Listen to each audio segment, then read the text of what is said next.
this Aquarian energy is kind of slowly manifesting, that you find your group of people, your community, your designers, your brand, and like it's almost like everything is niche. You just need to be very clear about what energizes you and what are you attracted to, and then the options are there totally. Satnam, everyone. I am so excited to share with you my conversation with Benyamin Arno, creative director, artist, curator, and just amazing yogi and meditator as well.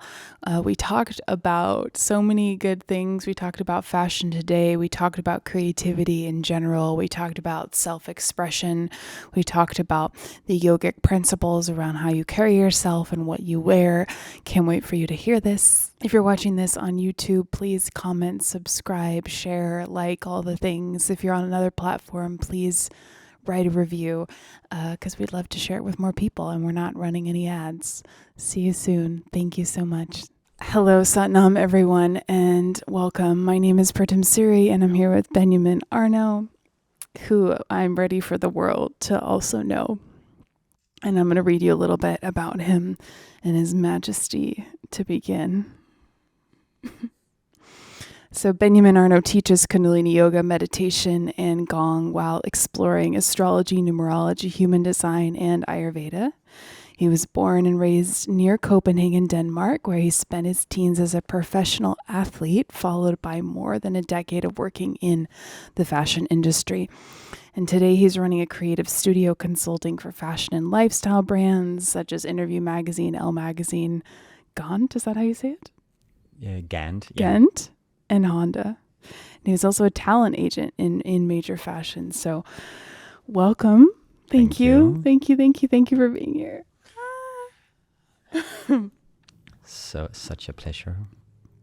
Yes. So I was laughing thinking about how you are a creative director and how many people don't know what that is. And it's quite mysterious.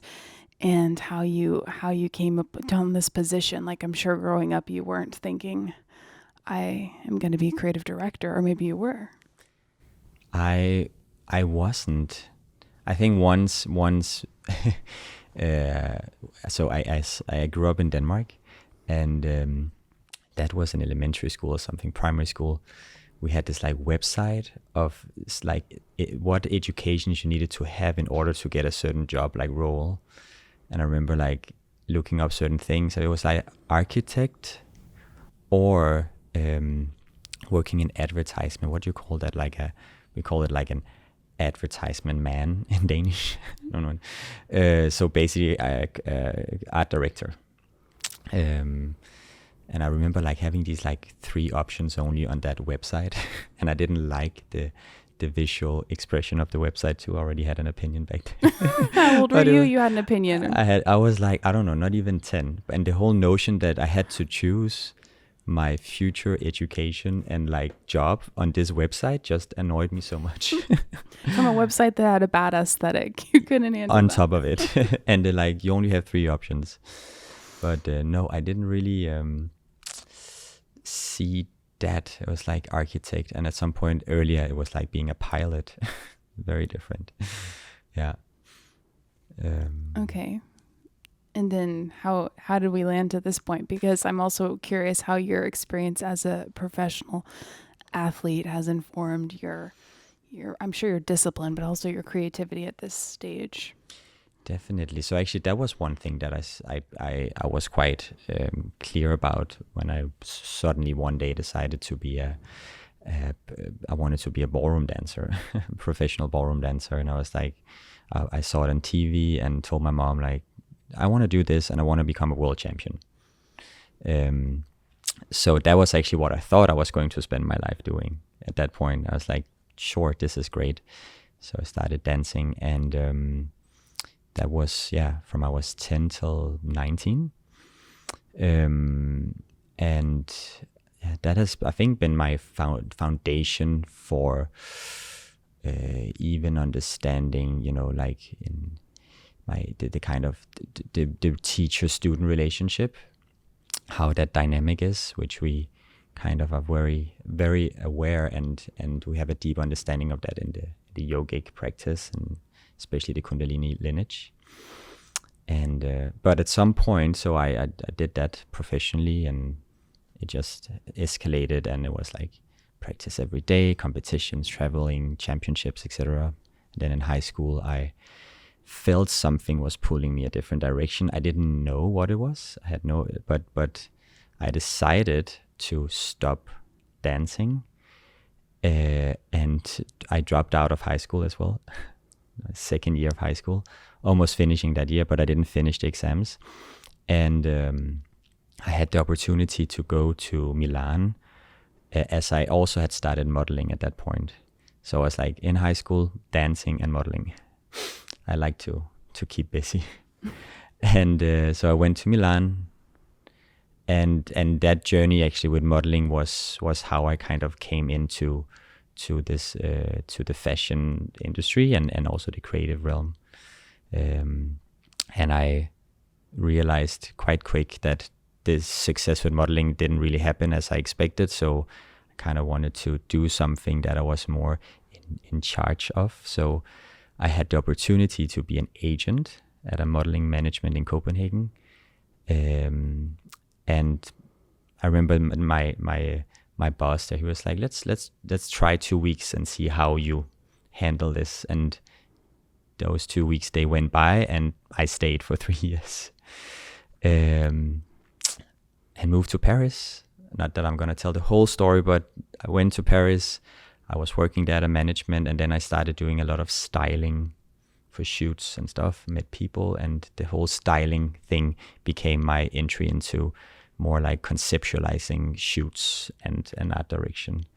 And obviously being around a lot of great people, a lot of great creative people and photographers and models, etc.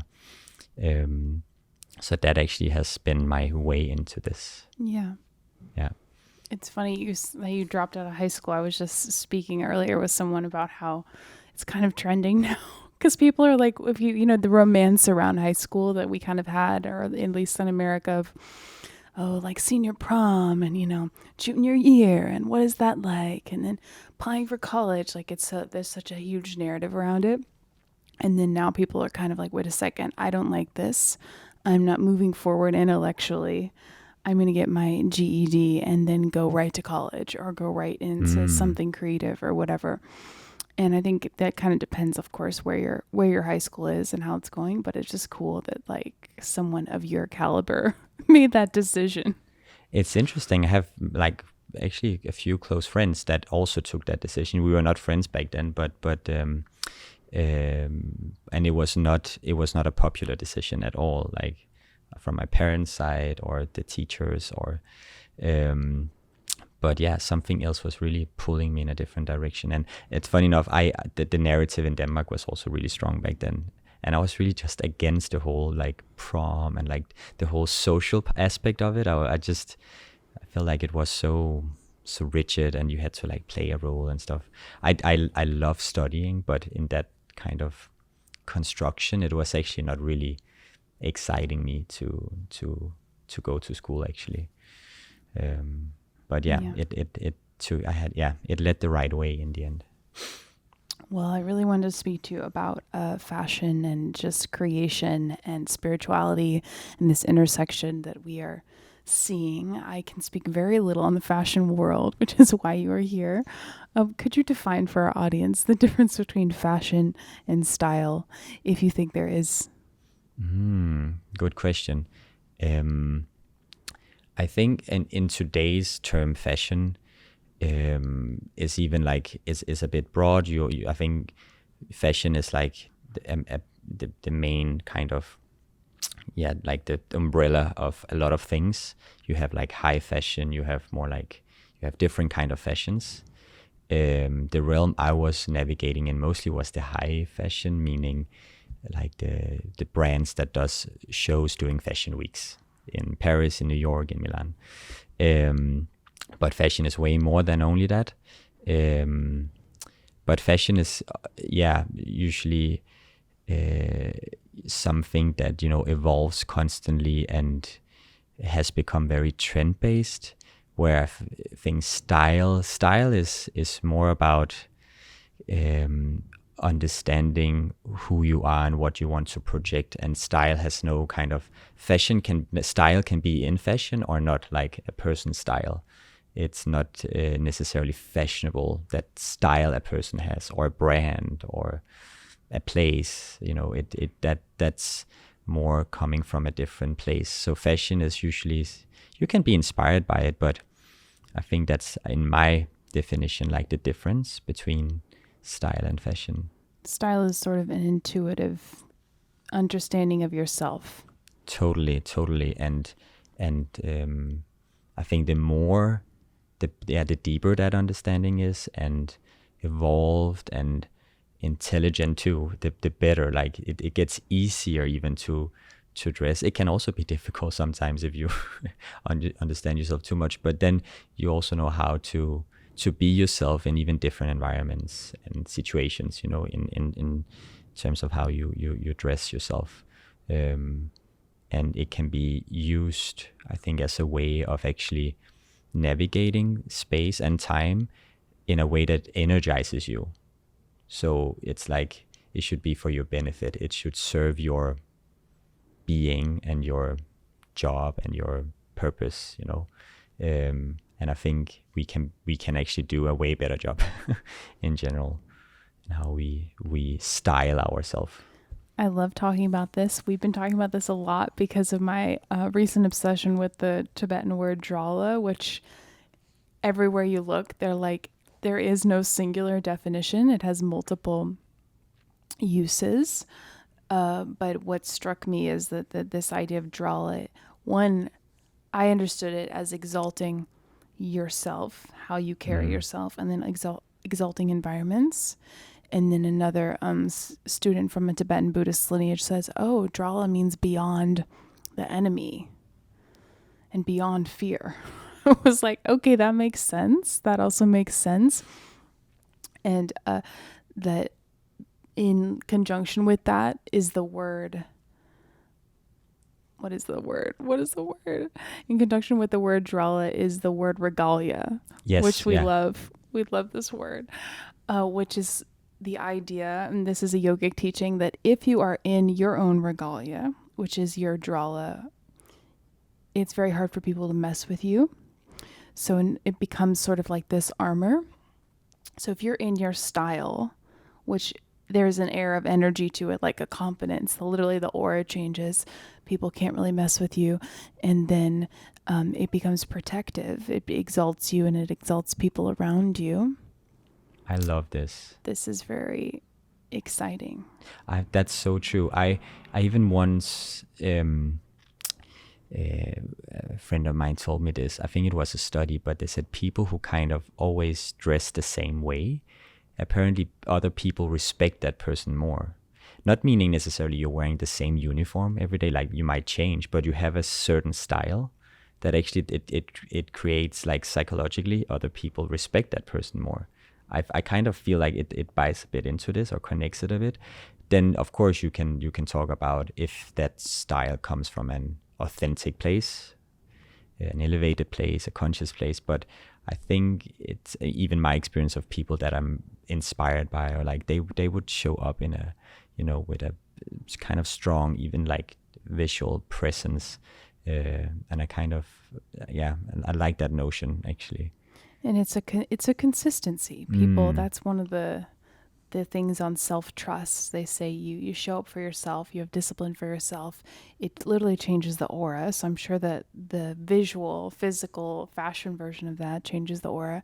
And then people trust you because they're dependable in a certain way.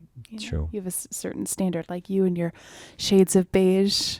Benjamin will always be present in multiple shades of beige that look amazing. My shades of beige. Yeah, and it's funny how, in a way, with time, I feel with my own style, how I'm conscious about things, but I started to notice that now when I just see something that I like, and when I come home, it kind of just fits in. It's not that I'm like thinking about, does this fit into my, world or my wardrobe, or it's like, it just does. I mean, so and that's very intuitive. If I go to any place, a secondhand or a shop, I see some, it's like quite instantly I know this is the right thing. And usually it's white or beige. That's just a theme, but yeah. This comes back to the like constant why meditate. Not that we're pushing meditation on anyone, but why meditate is that it opens up your intuition. And intuition is just like trust and knowing what is real very, very quickly. Totally. And then also removing the things that are not you, like whatever kind of thought patterns and conditioning or ideas that are not real. And so there's better intuition and less of the not me identity and stuff makes it way easier actually. Yeah. I like what you said about taking you into all sorts of different environments and not compromising, because I remember like being like, what am I going to wear? It's a funeral, like I have to wear the classic outfit that everyone has to wear. And then I'm going to feel weird, like a poser, and I have to put on this weird jewelry that's not my vibe, And personally, my story, which I've shared because it's hilarious, is that the first like sentence I ever said out loud when I was 2 was, what is the forecast today? Because I was getting dressed, picking out my outfit, which I did every day. And I was shortly thereafter like kind of thought of as very superficial because I like cared so much about the outfit, and I felt emotional like when I couldn't get what I wanted in terms of like the shirt or the whole thing. And my mom, who's very practical Capricorn, was like, like this is a little superficial, like, da, da, da, da. And then once I found these Drala teachings, I was like, okay, this is landing, because I felt in my bones, like I personally would like to be exalted in this way. And I didn't feel superficial at all. It was like, this isn't for anyone else. This is like for my zone. I need this look, And I love that I found a spiritual teaching that mirrors that. I also have thought about maybe, no longer being in a monastic lifestyle. Not that I ever was in this lifetime.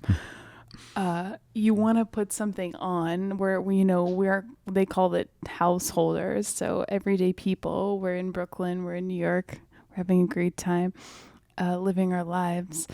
And we also want to uphold a certain dignity. Mm-hmm.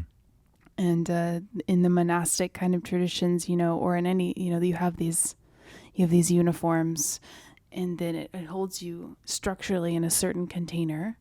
And now we are entering a sort of a post-religious time. And you also study astrology and in yogic teachings, the time we're entering in the age of Aquarius, how you present yourselves is different. Can you talk a little bit about that? Totally. Yeah. I love that. So we I mean, you're right. We're in this age now that is way more, I mean, sign of Aquarius. I love actually, I think where I want to start is that you have the polarity of Leo and Aquarius. And I spoke to a friend about this yesterday, actually. It's like that whole, that polarity, that spectrum is kind of like I think the high manifestation of that is to kind of take that Leo energy of becoming you, like the most lit version, the most radiant version of you, and that includes everything, and especially how you present yourself to the world, to actually be able to participate and bring something into the collective, because Aquarius is the collective. It's like the people, and wants to uplift the collective, and it's the we, and the Leo is more like the I, but actually you need the I to give to the we. So I think that's also why it will look very different, because we will have to actually be an individual to be able, like, in order to participate, we need to bring our gifts, our talents, our style, our, to inspire, to uplift, etc. So kind of, let's say, an older version would be, okay, this is my community, and here we dress and look like this. You kind of, you eradicate a bit your personal expression in order to fit in. But actually, in order to fit in now, you need to do the opposite. You need to really be in your own personal expression. And of course, in a way that makes sense. It's not like, as you said, if you live in Brooklyn, I think it's smart to understand the environment you're in and then figure out how can I be, me in this, instead of feeling like, oh, I cannot be 100% true to myself and how I want to dress and express myself in this environment, and then wanting to change the environment. I think I see that a lot in many different kind of movements, that people want to kind of, change change the environment for them to be seen and accepted and even perceived in the way they want to be perceived. And I think that's the opposite. It's kind of like, I know who I am, I know what I want to be and express, but I can adapt kind of to each environment and situation I'm in. If we go to a funeral, I might not show up in what I, when I go to a housewarming, it doesn't make sense, but I can still be me. I can have my version of a funeral look, right? So to kind of apply that intelligence, that's also Aquarius. It's a very intelligent sign. So we need to kind of expand that a bit more. He's an Aquarius, so this is just so everyone knows. Me? Right? Aren't you? It's actually, everyone out there who's into astrology, I have like my sun and a stellium in the 11th house, the house of Aquarius. So I think that's the thing. And my Saturn is in Aquarius, but my sun is there, my Mercury is there. So I think it comes across in that. It always comes across. Yeah, definitely. Well, I think it takes energy to be yourself in places that are different than you. There's a woman who lives in the building of Rama, New York, and every time they hit the pavement, she comes out the door and she's like walking the runway and looking so good. I'm like, be my friend.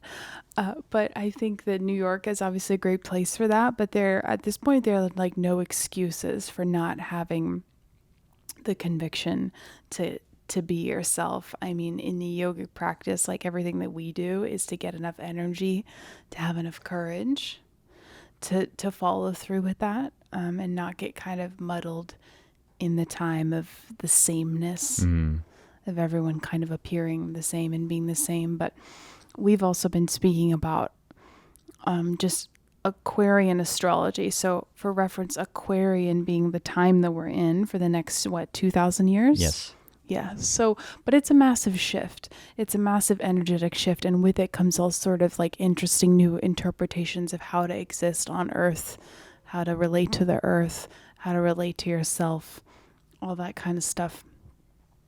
Totally. I was listening to this the other day. So I follow different astrologers, and we also have great ones at Rama. And it's interesting, even with the history of astrology, that like it's something that now average people have access to, but it wasn't before. And like in the early stages of the age of Pisces, the last 2,000 years that we kind of just exited. Even that, so there's even things and like aspects in your astrology that kind of before you wouldn't be aware about, and it would also be said kind of like you cannot change this, it's like set in stone. Where now the kind of, I know the people that are kind of pioneering in astrology, as it's also evolving, they are kind of like, if you were able to.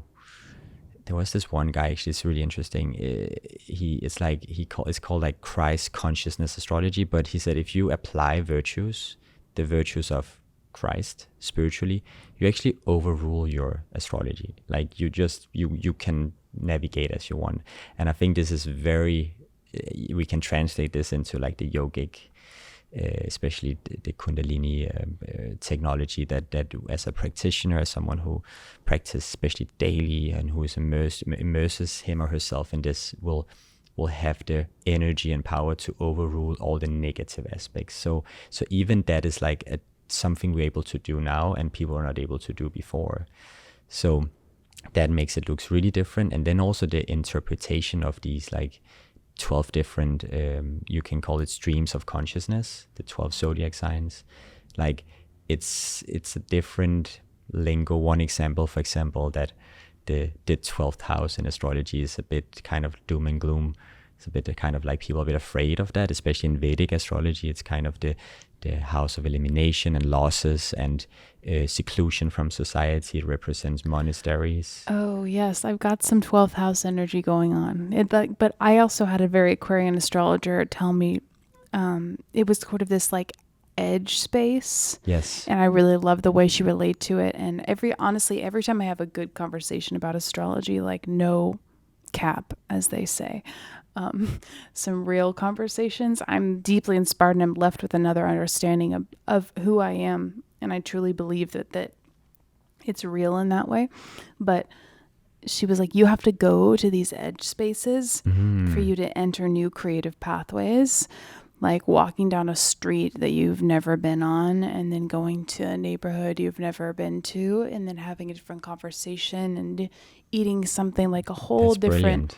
edge space how you're gonna circle back to your own like creative growth and your spirituality. So just on the 12th house, I love that as That's a great term, like edge spaces, because it's like usually interpreted as or seen as like secluded spaces too, or living secluded, or monasteries, even like hospitals and prisons. So, and I think now we could view it differently, even being a part of like a specific community that is a bit maybe secluded, but it could even be within a city, that you're not living on a mountaintop or something somewhere, or so you're still a part of something that is a bit outside the bigger kind of the mainstream, but it looks very different. And I think that's super interesting how we will kind of reinterpret and understand astrology in this age, and how we actually can work with it too, that we're able to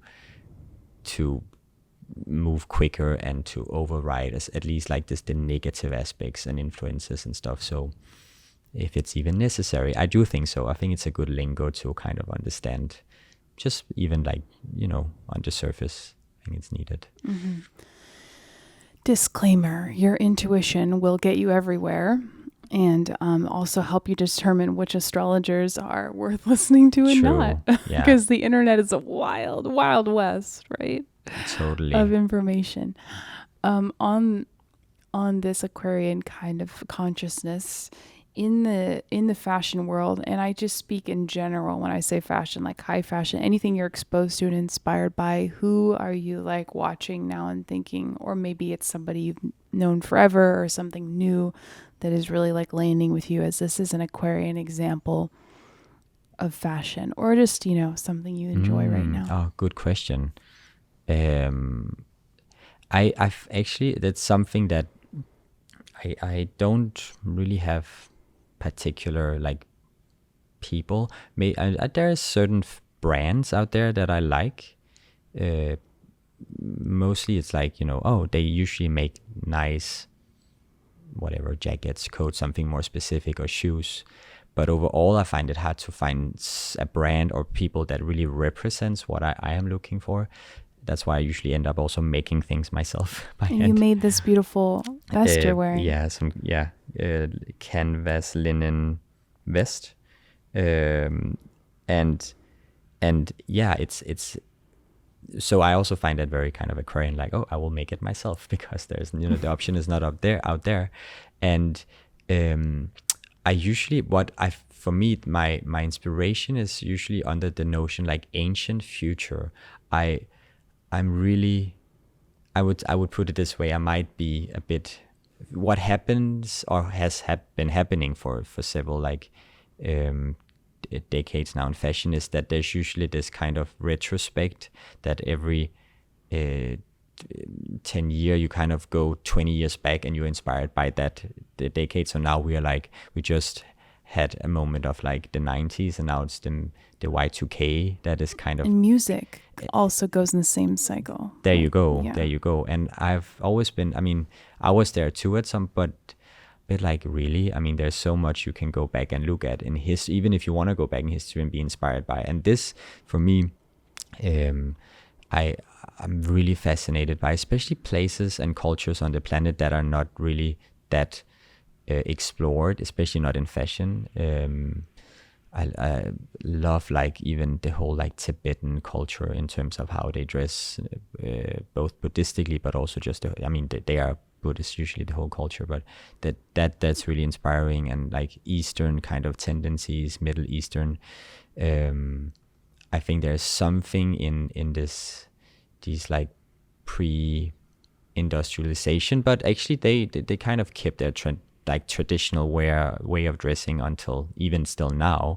And there's so much inspiration in this that is out of the kind of westernized silhouette, even like, jeans has to look like this, where it's like, no, you can make jeans as you want. And personally, I really like comfort, but I feel like there's a richness in like the more fabric, like the more richness you get, like even fabric in motion, it kind of on your body just feels so energizing, empowering, and rich in a very elevating way. And I feel like that, I mean, in general, like people are a bit afraid of like wearing too much like fabric on their bodies, like too, again. I love like the Japanese style. Yes. I love all this larger stuff. And it also just fits better. And what I like, another aspect to it, there's not really a focus on the body, like the body shape, where like we are still like in an age here, and especially in the West, where people really focus on like they want to like show their body, like the physicality in a way, like, so even the way we style, the way things are made, we are really concerned about the fit of something, and this is my size, this is not my size. I never go out, I'm like, no, I'm a medium. Like I would be like, well, it depends on how I want this piece to sit on me, which is usually a bit bigger, a bit more oversized. I wanted to talk to you about that because I've also I like modesty too. And then I also loved that when I discovered that fashion could be this thing where you can look so fly no matter your body type, no matter who you are, no matter how old you are. And in New York, there's like so many amazingly well-dressed older people too. I remember I was referencing somebody. I was like, she's like your age. She has, the like cool look. My friend was like, she's not my age, she's an elderly woman, like all offended. It's just like something happens in my mind when I see people dressing in a certain way that is not of the, oh, you're 30, you wear this. Yeah. Oh, you're 60, you wear this. I see them all like, oh, they're participating with me in this like hacking of the matrix where they're just living how they want to live. And we did this workshop on the 7th of July, 7/7, on sort of entering into the archetype of your future self, which includes how you dress. And somebody said to me, like, New Yorkers don't need that. Like, we got it, baby. And I was like, that's kind of true. There is a confidence, an all ages confidence going on around here. That's so true. I would say I have this experience in Paris and here, that you can really dress as you want. There's such a big diversity in how people show up and dress here that I would say people don't care about, you have a bigger range, where when you come from, I mean, Scandinavia or like Northern Europe, it's way more homogenic. And even in the culture, it's like, it's not normal to care, like to really care about how you want to like show up. That's not a virtue. Like it's like, don't care about that. That's a good virtue. If you care about that, it's superficial. And it's always been an interesting thing for me, because I do care, but actually the style, my personal style is not I don't know, extravagant. I think it's quite modest, and like, so I kind of did fit in, but people would still be like, oh, he kind of dresses up. So I do love that about New York, that you can totally kind of, and you can experiment, and people are really good at it, I must say, yeah, in my experience too. And that's really, it makes it more fun even. It's more energizing to be It's around really people. fun. Yeah. You know, like there's more energy, you know, exchange of energy, because you're like, oh, you look cool. Oh, you look cool. Like people are so excited. I feel like, I mean, at least a couple of times a week here, I'm getting a few compliments on how I dress. And just like that, that's like energizing, you know, people. And even that people are saying it, they appreciate it. That's what I feel here. People appreciate that you make an effort, or you took a decision about how you want to show up, which I think truly is also the notion, the energetic exchange of dressing is that kind of like, it's almost like a ceremonial thing, you know, like I participate in this society, in this world, and I want to give something, even in the way, you know, in on so many levels, but actually just how you dress can be a big kind of gift to I people. know. I'm trying to like distill it in a way that slices through the minds of the people who are like the fashion people. Because for so long, I've told you this before, I was like, you know, nose up, chin up to the fashion world. Because so much of it is, you know, kind of has its flaws, of course, as we know, which we can discuss. But when I grokked like the royalty of it, the aspect of dignity there, that I found that like in the brands or the artists that I enjoyed, I just felt this like great human dignity, which I think automatically raises your consciousness. Whether you are, you know, wearing something expensive or, you know, thrifting or whatever, your decision to have dignity about the choice. And then, you know, we often wear white, carrying yourself in a way where you're like, I'm going to be conscious of myself because I can't get this shirt dirty today. It's a whole relationship with space that brings just consciousness. Even that, yeah, just the color, how that changes. And I think also, just to talk a bit about that within fashion, and when people who are in that industry or want to be a part of it, what happens often, what I see and what I've experienced with myself is, you know, people pick up, they are so aware, they're super aware about what's going on, who is doing what each brand are doing, or what the cool people, photographers, designers, celebrities, what they are wearing and dressing. So they want to be kind of ahead of everything. And usually what happens is suddenly they are not dressing up from their like own authentic place. They are doing it from their mind and the ideas of what's happening outside. And even though it's like on trend and it's fashionable and it's cool and they make a lot of effort, it's not them. And then I think that's why I think in general, like people from the outside, they give fashion maybe a bit of a bad rep, because that's a big tendency that I do see. I don't see a lot of people within fashion that actually are themselves in that way. You know, there's a lot of kind of I don't know what to call that, but the idea that people, they forget that. So because they are so much, you know, they work with it, they are in it, or the opposite, that actually people in it, they just go like jeans and t-shirt because they're overwhelmed. Yeah, that like a lot of the designers will just be wearing jeans and a t-shirt, which is also cool because, you know, you have to keep your uniform simple to be able to channel the creativity. Like a lot of famous people have just had really simple uniforms.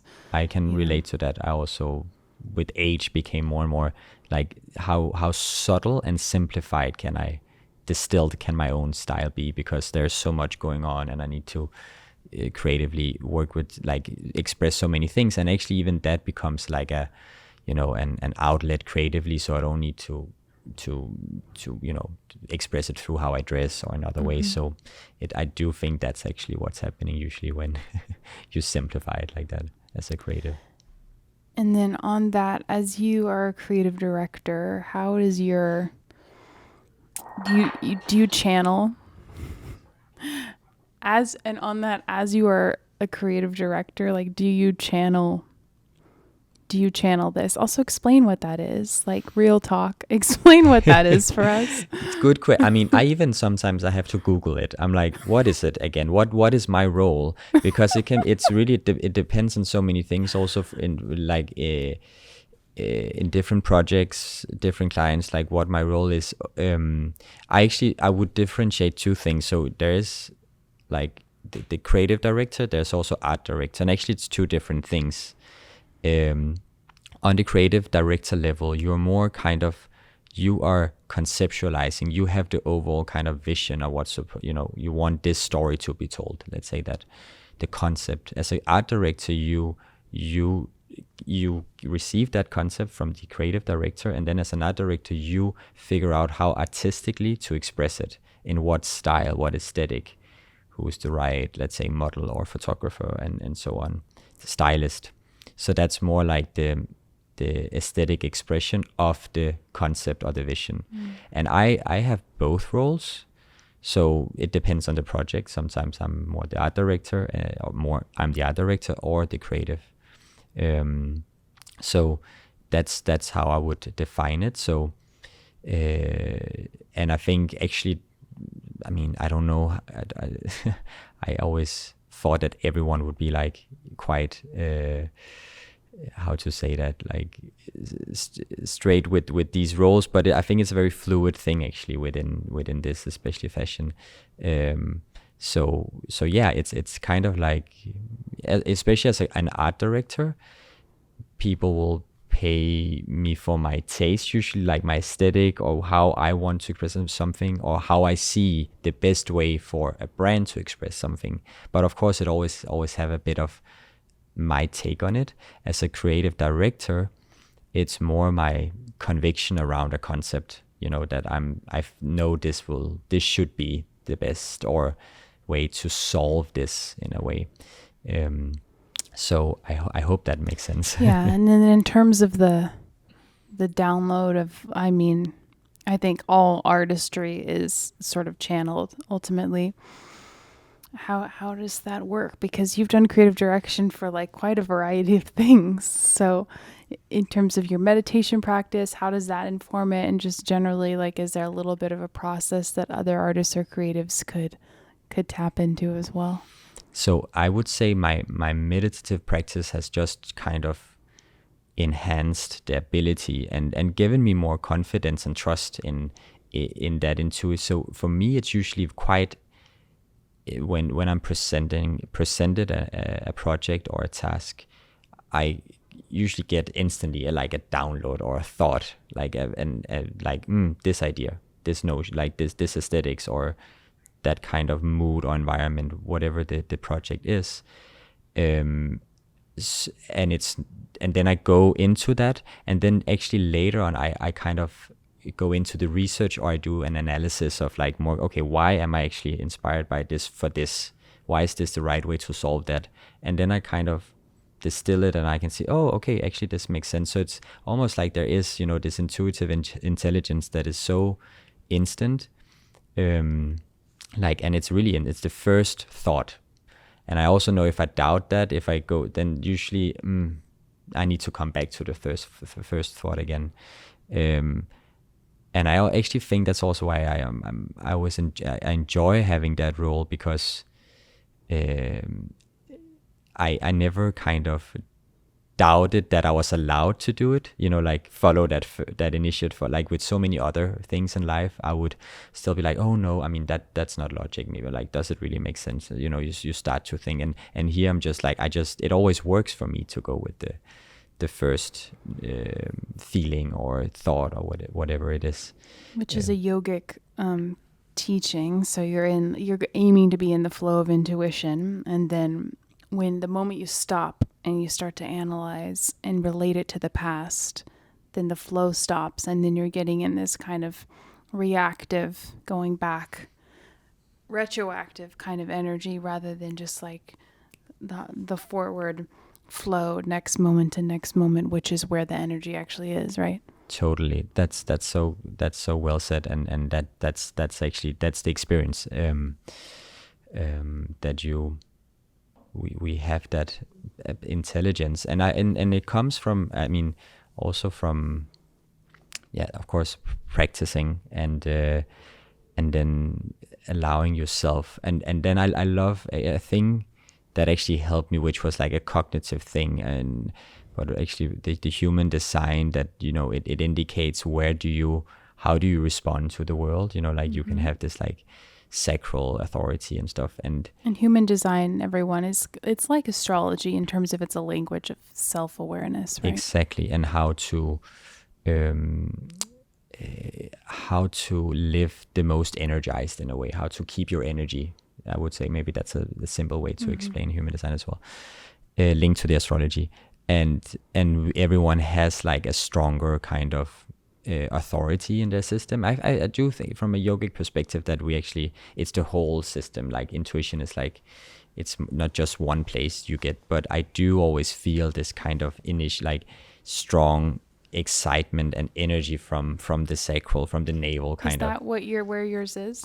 Yes, it's the what's it called? The gut authority, like oh, the sacral. I'm a gut. Wait, no, I'm a splenic. Splenic, yeah. So Which that's is also different. guttural in its energy, I've heard. Exactly, and some can have like, as what is it like? They're different. I don't know how many actually different kind of emotional too, and but this is it. Yeah, and I've always, and just when I kind of cognitively understood that, it just kind of affirmed how my system kind of operates.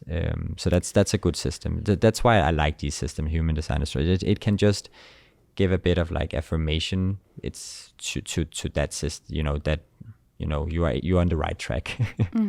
I just think that the more we know ourselves, the way easier it is to like maneuver reality and to stay in what we call reality, which is the part of participation that has energy and not like the illusion of it all. Exactly. So I never, again, the dressing and the astrology and the yoga, like I never found it to be superficial. I found it to be like essential components of the matrix of figuring out who I am or how I'm at least supposed to show up in best version. That's so right. And I think they go together. I would even, like if you're like applying astrology, but without, it also requires a certain kind of consciousness or intelligence to use that tool. So it's like, as we are moving and are in this early age of Aquarius, we do see that more and more people have the ability, and especially if you have a meditative practice and yoga, like you'll be able to get more out of these tools. And I would even say, in my opinion, that's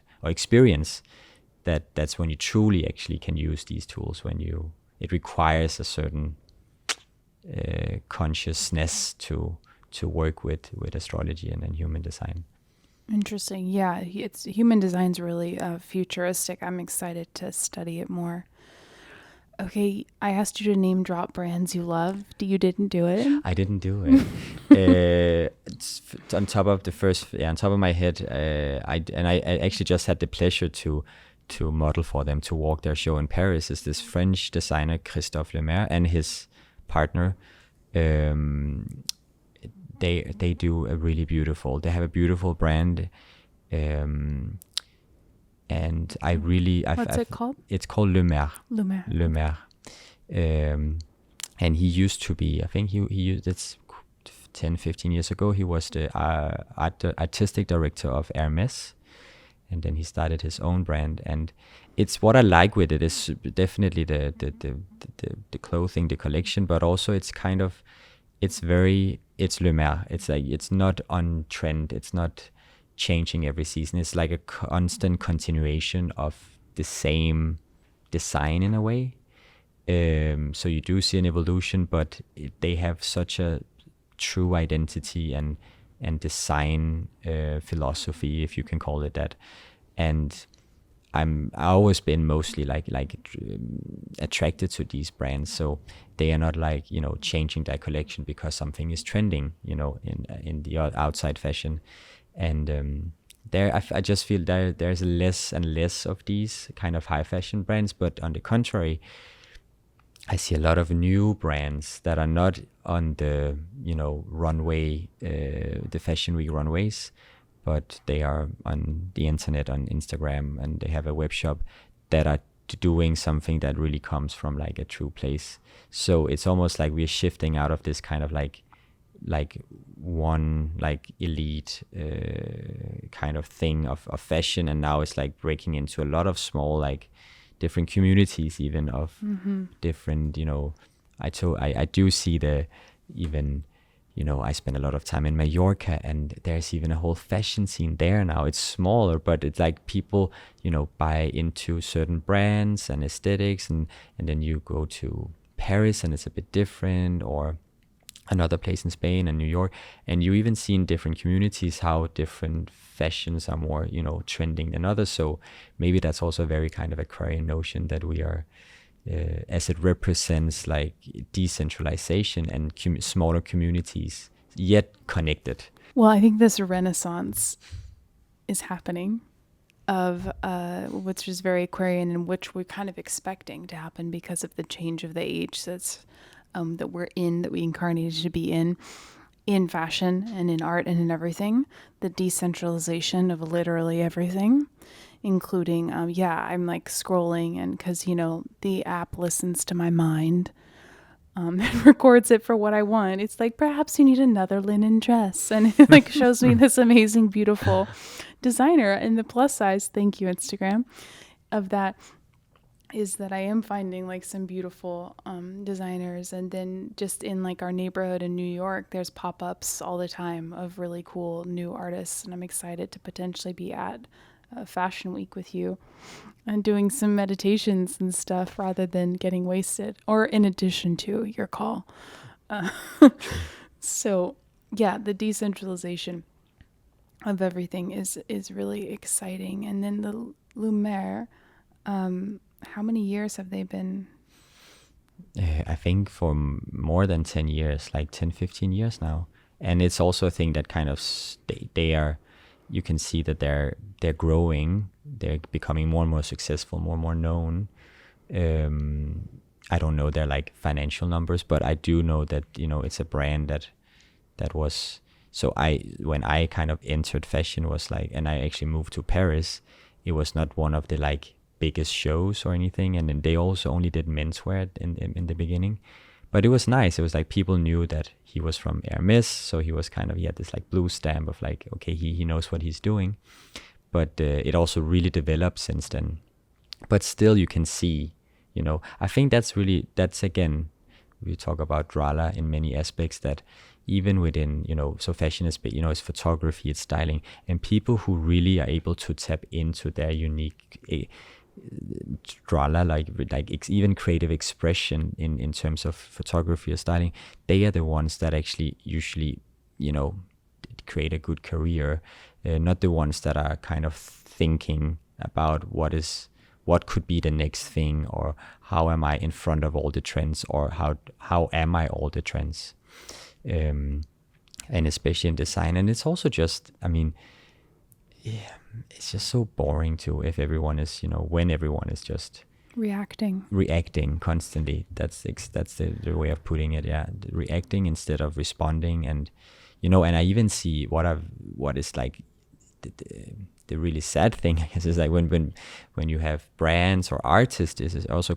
within art and music, that you have even people creating from reaction, and it's like a reaction to, in the end of the day, like, their teenage years or culture or something, and then they are not creating from a place of joy, they're creating from a place of like anger, or and I do usually, I think people call that like, they're a bit rebellious or something, but I don't really, you don't really sense this kind of like true like excitement and joy and something beautiful in when people are creating from that space, That seems like extremely rare, though. Do you? I do feel I see it. I mean, maybe not so much in fashion, but I feel like contemporary art is usually like, a lot of it can be, what I see is like, I spoke with a friend not a long time ago, and she's in the art scene. She works for a big art foundation in Copenhagen. And I was like, okay, like mention me an artist that is all about like, I don't know, love and light. Let's just say that. And she was like, no one. It's usually like, she was like, no, it's more about, like some kind of negative comment on what's going on in the outside, or, oh, I had this trauma when I grew up and now I need to express it. So I think it's more prevalent in contemporary art than in fashion, but I do also see it in brands that are kind of, but it's probably less. I think the main thing is the reacting in terms of like, oh, this is trendy, we're gonna do that. And then also that you have it becomes very political, like you have the creatives, but actually the marketing is almost, deciding more creatively what's gonna happen than the people who are on the design side of things. I mean, I do respect art however it comes out, in terms of like whether it's sunshine and rainbows, like when a brand becomes like, or an artist has somehow a successful brand in spite or even the revenge. I was speaking to somebody else who was upset, and I was like, there's no shame in you using this energy to move forward in your world. Like everything, that's the like Buddhist teaching, is like everything is workable. So that's another side of the coin, is if we're not all sunshine and rainbows, the energy of transmutation through art is a whole thing. But I have also been thinking about, in terms of my own creative outlets, the two sides of it, which is the side of it where it's like, I'm not feeling great, let me create art to transmute my own energy, and then maybe people will relate to it. And then the other side, which could be considered more like Dharma art, where you are, expressing from a higher place, from a devoted place. I don't think one or the other is necessarily bad. I do think it's something that many people are totally unconscious of. They're just doing it, and True. that's a whole other thing. Oh, I agree on that. That's true. And I guess it's always like a polarity. We will always see both and happening at the same time. And I do, and that's of course my preference. I do even, there are even brands that I do not resonate with, but they kind of still like, a good example for me in within fashion is like Rick Owens. It's like everything is black and it's a bit dark, and in astrology people be like, he's such a Scorpio or something. But I still do like it, as from the outside I appreciate it, because it comes from a place of fascination and excitement in a way. That darkness, that's at least how I receive it. It doesn't come from like the anger or something. So, but I get, we have the polarity going on here. So it does have a signature. He does have one of those things where he has a look, and that it's that, whether there's like a tail on the thing or whatever, which is really cool, because I think most people, like you said, they're just going back a few decades and seeing what they can find. Exactly.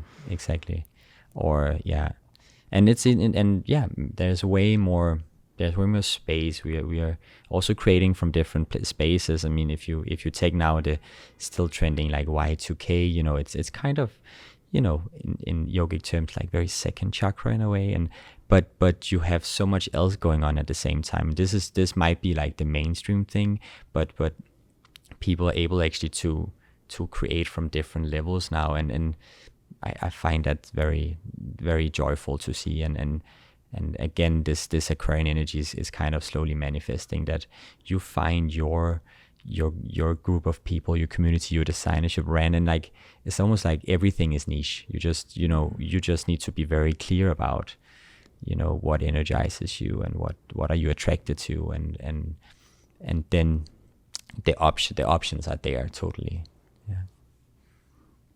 And then in terms of your kind of inspiration or advice for other creatives, I don't know, I guess I want to ask about the fashion world and the side that we all know that is heavy on the media, which is this pollution drama being the biggest pollutant. Like, as a full participant in that, how do you, I mean, obviously you're not a full participant, but you know what I mean. How do you relate, as we all relate to what we put on our bodies and where it's been, and just the process of buying and that whole thing that's obviously become very extraneous, Yeah, no, that's a good question yet again. What I see a lot of, especially working with, interesting enough, I would say, I think every client I work with, consult for, work for, they are sustainable in trying to be, or have a sustainable production, of course, in many different ways. And what is quite prevalent is the notion of like brands are still branding themselves on being sustainable, but they are not really. So they want to make sustainable hoodies, and the whole story is about, it's a sustainable production. And what is often missed there is that sustainability is so many things, and it's kind of like a bit like consciousness, something that is it will continue to expand and grow, and will become more, science, and we will be more knowledgeable around how to produce and create in alignment with nature and the whole universe, etc. So that will keep growing. And I think it's to be more kind of holistic in the approach of sustainability. That of course production is super necessary. That's a thing. Like, how do you produce? But also, what are you doing? What are the designs you're creating? Is it something that people will wear for like 10 years, or just 2 weeks and then they will get tired of it? How much attention and even joy do you have, in creating what you do? Is it only because it needs to be sustainable? Is it actually because you are a nerd? I think it's important to be very nerdy as a creative, and remembering that even, design itself should be sustainable. Good design, if you buy something and you use it for 10 years, that's good design, and also good quality if it still works, or even if you want to repair it after a certain amount of years to be able to still use it, that's really good design. So I think my advice is like, tap into that nerdiness, and that, be as radically honest with yourself, with what you do and what you produce, and like, not only that, okay, this needs to make sense, as long as it makes sense to you, and that you think more, not only like, oh, it's produced sustainable, that's it. No, like, the design needs to be sustainable, like, and I think that is lacking sometimes within, especially the newer brands who wants to create something that makes more sense, and to be less pollutant. That they lack that well, not creativity, but that sustainability is so much more only than how you produce. And I also think the most conversations today is only about the production of clothing, and actually not the design part of it. Yeah, that's how I've been shopping lately, which helps keep me in check as well. Which is like, how do you see like do you have a relationship with this piece? Like, can this take you down the road of like your future self and where you're headed, and in multiple iterations? So that's cool. And that also sort of justifies spending a little bit more money for something that is of a better quality, which, like, you gave me the advice, piece by piece. We like to think globally on like, how can I want to be sustainable and I want to look cool. Like, how can this happen? And it's just one day at a time, like everything else. It's just one kind of inspiration at a time, and next thing you know, you have this collage of expression that's really, really cool. Totally. And of course, and that will also, we're coming out of that, buying more kind of, consumerism, where you want to get a new dress for every weekend because you're going out. Like, I do see that people are way more kind of not buying into that thing, that and the trends and the constant but want something. It's even the amount of energy to spend on that is just not fun anymore, I think, for people. That's to be huge, keep following up on trends and then buying it and so on, and then not liking it the week after and so on. And it's even an act, I think, practice of expanding consciousness in itself, to go out and be like, would I wear this for the next 3 years, these pair of shoes or this bag? Because then you really need to check in with yourself on some deeper levels than just and even on the instant need of I have to buy something, which I kind of realized there's something. We all have this need of just I need to make a purchase. I love making purchases, right? Even if it's 99-cent coffee, I'm like, yeah. It's just so gratifying. And I even took myself okay, I'm gonna go in and buy these shoes and return them tomorrow. I just need the kick of buying No. I did that once. I was like, fine. I was like, it was a situation of like a work thing, and I was like, oh, now I have this. And I was like, okay, I know, but I will buy the shoes, return them tomorrow, and then it's like done. But so Whatever works. whatever yeah. works. I haven't done it since, but it did work that time. So if you are that person, like, there are ways of getting around that, but let's Hilarious. definitely be like we can expand that. And I like that. Again, back to the astrology with Aquarius, I feel like it's the age of the nerds, and we are all nerds, and we just need to tap into that and like cultivate it and be it and Find something to nerd out on. nerd out. Exactly, as my friend said the other day. She was like, yeah, you need to become the Michael Jackson version of yourself. And I was like, I get your point. I mean, I'm not talking about whatever, but kind of like the most extreme version of yourself in a positive, constructive way, of course. And I also like, as you are like a multi-hyphenate, what they call, person, I do like showcasing the idea that being yourself is not like, I am a singer, I am a designer. Like, it's really like, I am me. In the age of Aquarius, it's like, you are you.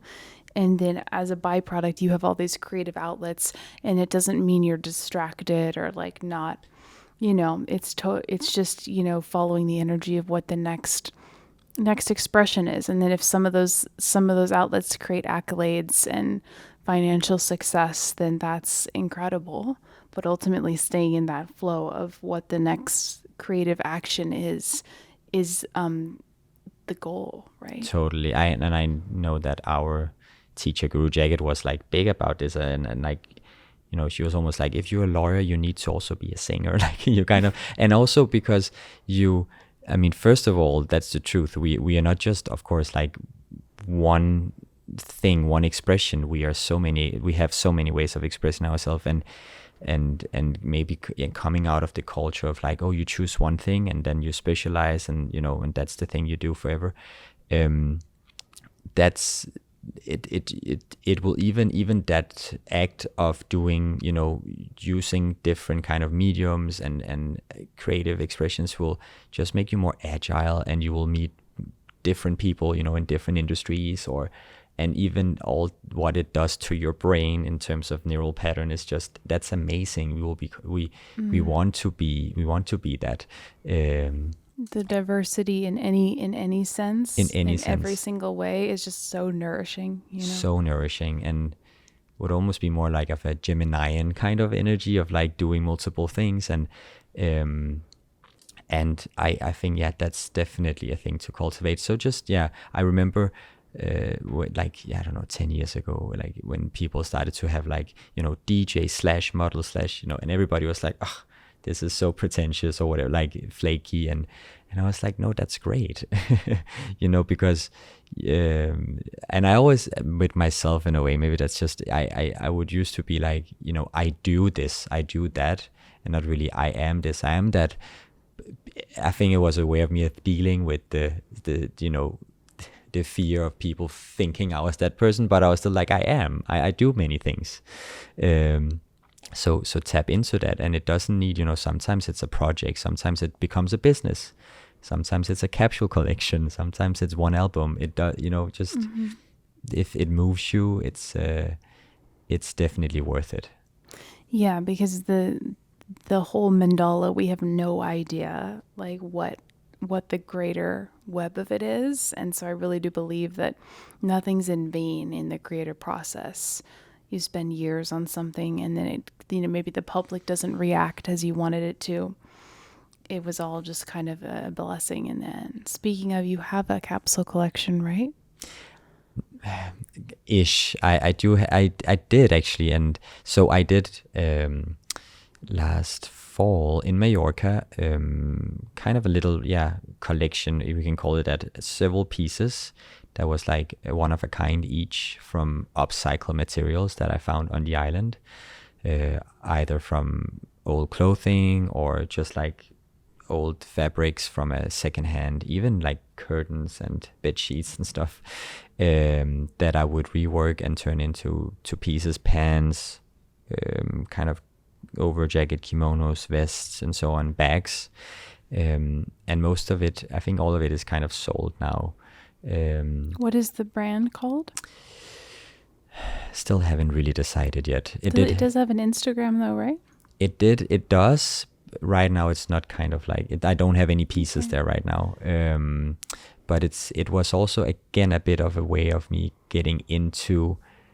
I was a bit, let's say, calcified around thinking, oh, if I want to do clothes, I need to do a production. I need someone else's, and I do have basic kind of sewing skills, so I just started to do that and got some help and advice from friends, and actually enjoyed that. It was very kind of nice and focused, meditative to sit and do piece by piece, and so I'm kind of using that experience now to figure out what would be the next kind of move. Like, would I want to still sit and do it by hand, or maybe take the next step and like do a smaller production of something? So it's a bit in transition. Maybe I love this best, and I do think you. We need more of this kind of sustainable, accessible stuff. And then we haven't even really touched on the yogic and just now scientific teachings around fabric and how that works. But I think the more people who can like experience wearing natural fibers and the difference, I'm wearing polyester and it's awesome. But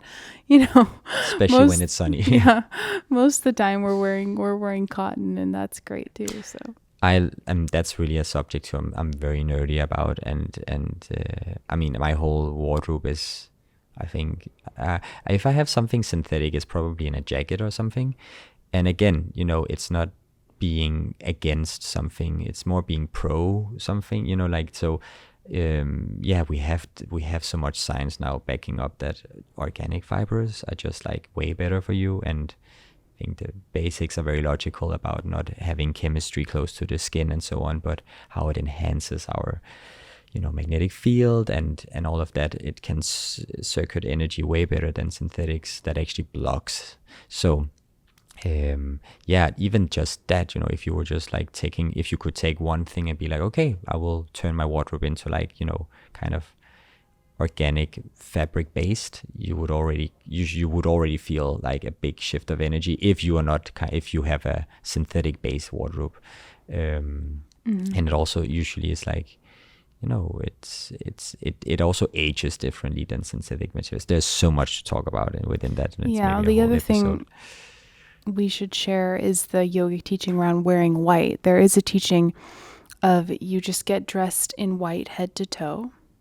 I think it's maybe take a shower and then get dressed in white head to toe and then go out, and you'll totally change your mood if that's something that you need. So that's, put that in your back pocket as well. Try it out. It really works. Especially, a cold shower, right? And then, bonuses if it's a cold shower. Extra, but water will cleanse, also shifts your energy too, no matter the temp. Yeah. Well, I just wanted to ask you, in the future of just fashion and creativity and the renaissance that I think we are collectively ushering in, how do you see it playing kind of in its highest iteration over the next couple decades? Where is it going to shift? Because I do respect the way that the high fashion houses are also attempting to transition, even though, of course, there's a lot to be criticized. But I do respect that I am seeing, there is a shift. I think so too. I even think for the bigger kind of players that it just might be a bit more challenging, because if you are producing on that level and so on, it's just it's very different than being a smaller production. It's easier to kind of adjust things. But honestly, I do not know. I do not really know where it's going, but because I feel like everything, like there's so many possibilities, and maybe that's what is happening, that we will see so many different versions of how, more applied consciousness to production and fashion will give us way more opportunity, and in every level too. And as we are as we should in this age, become more kind of community oriented and stuff. Like we will just, we will have way more options, and I think that will reflect too within the fashion, that you see a lot of like smaller eco-conceived brands now, like more than ever. And in a way, there's like this notion, like, wait, no, we don't need more clothes, like production on the planet and more clothes. But actually, it's also a way of doing it in a different way. So I see I must say, a very beige and white future. Everyone. No. No, I don't. For me, yes, no, it's not going to. I think we'll see way more, like just even way more diversity in new ways that we haven't seen before, and also different needs.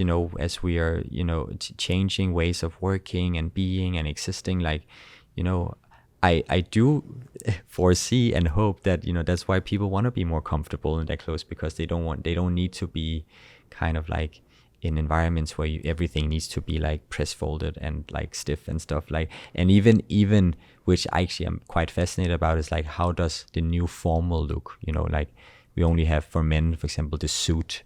For women, it's a bit different, but what is the age, like this age kind of version of a suit, the formality of dressing. I think that's gonna change a lot, actually.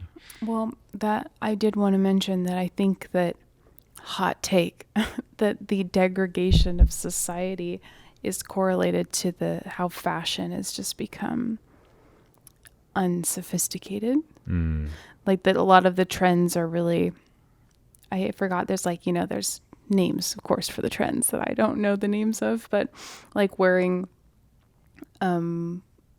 outdoor gear all the time, utilitarian, wearing utilitarian, like hiking boots, like in the city, in New York City with your like camelback, like in 38 degrees Celsius. Yeah, the whole thing. Yeah. So I do feel that the attention and the consciousness that it was required to press your clothes and to get dressed and to be clean and conscious as you're walking in that outfit, I do think it correlates to a status of intelligence and finances and like everything of an upper echelon like society. And so there are like teachings around dressing for your success in that way. So as I see the trends being more socially acceptable, like maybe there's 2-3 places in the city that are like have dress codes, and everywhere else is just kind of, you do you, wear your athleisure. I mean, I'm fully participating and enjoying the laxness of it, but I'm just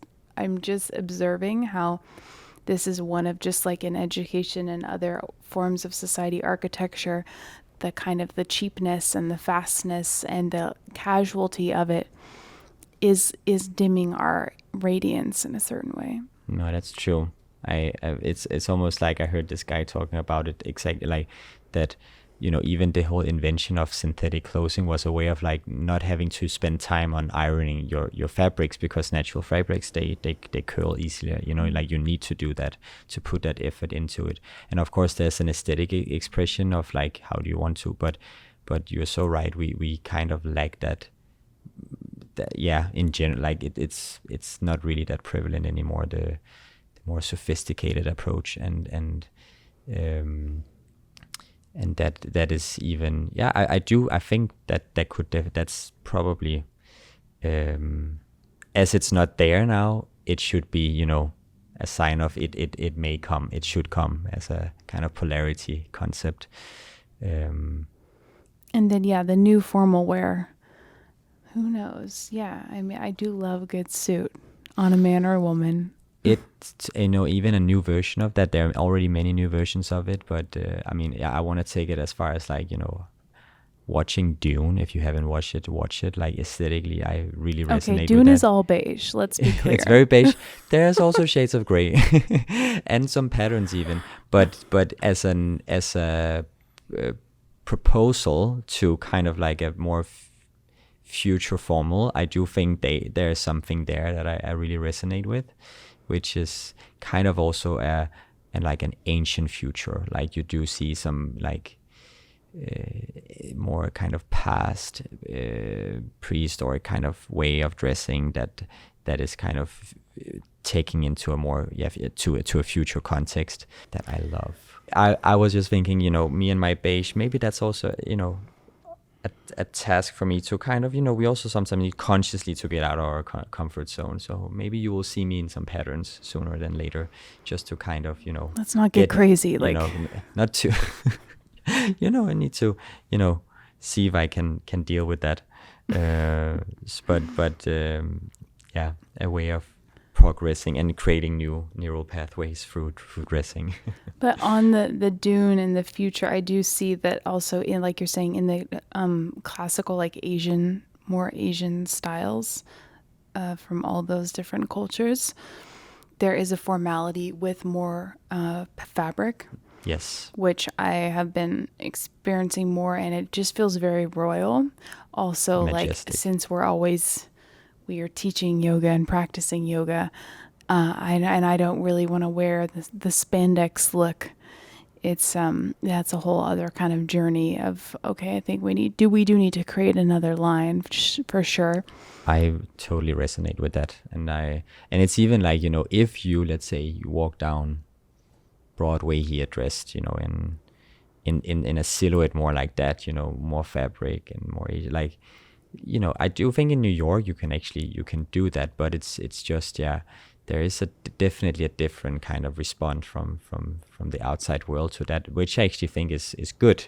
But if we could go to bring more of that in, that could be interesting actually. Yeah, and like it's all how comes back to how you carry yourself and the confidence. Yes. I've seen some incredible, like, flowy linen looks where it was just like, wow. And again, I love that it's not centered around the body or even the person. It's just like, wow, they had the self-dignity and the courage to leave the house in this way, knowing that this was the best for them. And it's something that's like so different than what's societally accepted. True. I like what you said earlier about actually when as when you get older, and even I feel like even when I experience people with more age, they can easily, how do you say that, like they can actually dress up in these ways, and people more kind of like accept it in a way, where I feel like still sometimes I sense that with a younger age that it can seem people can, but again that's not really true, because it's more from the outside. It can seem a bit like phony, that you need to really embody that, but again that comes from a place, if that's truly your drala, you can actually hold that look. And I guess just with age, for most people, that confidence or that kind of like carefreeness comes, and then you dare to do that. And again, it's a balance of like being you and not fitting in, but still understanding your environment and age, time even. I do, I mean, as I told my friend the other day, I was like, if I should truly dress how I want, I mean, it would have a bit of like a role play kind of feel to it. Like I would look like, I don't know, a Dune character, or a Lord of the Rings character, or a samurai movie character, or a Tibetan character, I guess. So maybe that's also a task for me to maybe, cultivate that a bit more. I think also if you are designing fashion, it sort of gives you a little bit of a license to explore that in a certain way. And then also for anybody who's still not sure what their style is, or even if it matters. Like, I don't think it matters for everyone, because I think that you need to follow the energy. So the whole like blue jeans t-shirt thing every day, I also have great respect for that, because these people are thinking, a lot of like men have this uniform, and I do respect that I have this much energy and this much time, and this is where I know I want to put it, and maybe it's not in what I wear. And then on the polarity, some women I know in New York, their whole creative outlet is their look, and it's so cool, and it's such a gift to like be around them, and you're like, oh my God, like how are you even doing this? Like some maximalists who like really love to do it up. it's also awesome, but that's their thing. So it's I guess what I'm getting from this is that you being you as usual is the greatest blessing to everybody. And whether that's being a Dune character or just being like, And all of it at once. all of it at once. That's so true. That's and even we can keep, and then we keep expanding it. Like you can keep The evolution, of course. evolution of that. So that's a good gift to society. And you're so right about when you're around people who really like kind of have more the maximalist, or like all that energy, time, and effort they put into that, you actually get that, right? Like it's like that exchange happens. Like it's such a joy being around people who dress up. You feel that energy. So like I have the same experience when I DJ. Like if I'm really excited and I spend a lot of time putting this like mixtape or playlist together, like usually that's also what I experience other people experience. So kind of again, spend time, nerd out on the things that really excite you. Following what's magnetic for you will serve everyone, and that really is the teaching of Drala. As we start to study what that word is more, it's this like supra consciousness because of how much care and attention you put into everything. And it's not a neurosis of like, oh, but the plate has to be here. It's more of just like this hyper consciousness of how everything fits together and how everything could be exalted and everything is art. Totally. Well, I learned so much from this talk. I learn so much from you all the time. So I wanted to share with the world. Thank you, Benjamin, so much. Thank you. I just want to ask, how could people work with you if they're interested, or view you or your pieces, or all the ways in which you present yourself? I think the main platform that is good to either keep up with what I do, what I offer is my Instagram. So even to reach out to me on that, I even think I have my email there. But yeah, that's probably the best place to. What is it? Benyamin Arno. His name. Okay. With an Y, not J. So it's Benyamin Arno, Arno. So yeah, if you are interested in seeing what I'm up for, then yeah, that's kind of like where I collect everything. No website at this point. Awesome. Thank you. Thank you. And I just love you so much. Love you. Satnam. Thank you, everybody.